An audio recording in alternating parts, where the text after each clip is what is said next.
हिंदू धर्म का एक एक त्योहार जो हमारे भगवान शिव ने निर्मित किया है, शंकर ने जिन वारों को बनाया, त्योहारों को बनाया, तिथियों को बनाया, घड़ी और पल बनाए, शिव महापुराण में सब लिखा है कि एक एक पल, एक एक घड़ी, एक एक तीर्थ का एक एक स्मरण जो करा गया है हमारे यहाँ त्योहारों का, तिथियों का, वारों का, नक्षत्रों का, ये शंकर ने करा। ये कोई सहज नहीं। नारी अगर पति का नाम लेती है तो उसकी आयु तिल भर की क्षीण होती चली जाती है। कितना?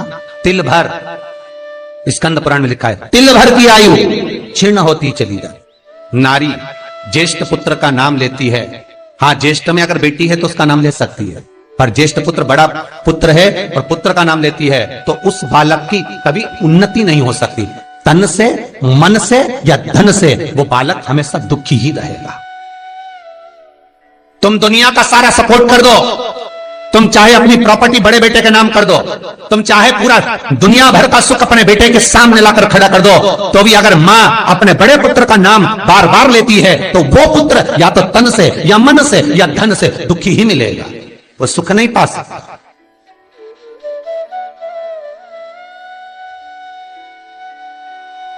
और जिन जिन के घर में बड़ा पुत्र हो और बड़े पुत्र का नाम आप माताएं लेती हो तो उसकी दशा जरूर देख लेना एक बार। हो कथा गलत नहीं कह सकती, स्कंद पुराण कभी गलत नहीं जा सकती।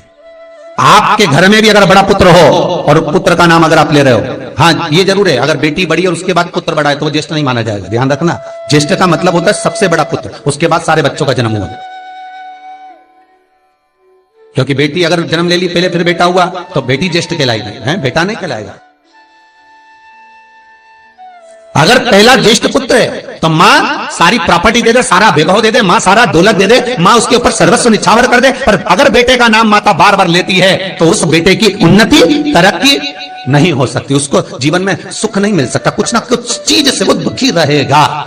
चाहे वो बच्चों से रहे, पत्नी से रहे, परिवार से रहे, कुटुंब से रहे, व्यापार में रहे, व्यवसाय में रहे, ऑफिस में रहे, चाहे अपने शरीर से रहे, पर दुख तो उसके भाग्य में थोड़ा लिखा ही रहे।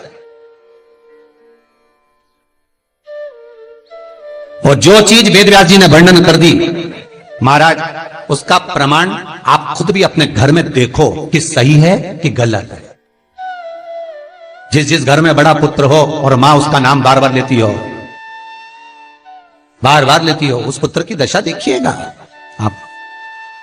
तन, मन और धन तीन तरह से। इसलिए निवेदन करूंगा मेरी माताओं से, आपका प्रेम बहुत है क्योंकि आपका बेटा बड़ा है, आपका पुत्र बड़ा है, आपका बहुत प्रेम है और बेटे का भी माता के प्रति बहुत प्रेम है, पर उस प्रेम में तुम्हारा जो संबोधन है बार बार नाम लेने का, उससे उसको तकलीफ हो सकती है। इसलिए निवेदन है, मेरे कृष्ण का नाम कृष्ण था पर यशोदा कभी कृष्ण नहीं बोली है, कभी नहीं, यशोदा कभी कृष्ण नहीं बोली।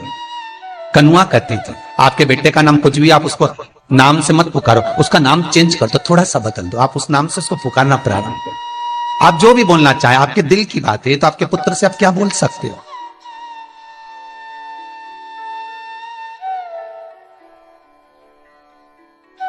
मेरी कौशल्या मैया राम को केवल राम ही कहती थी,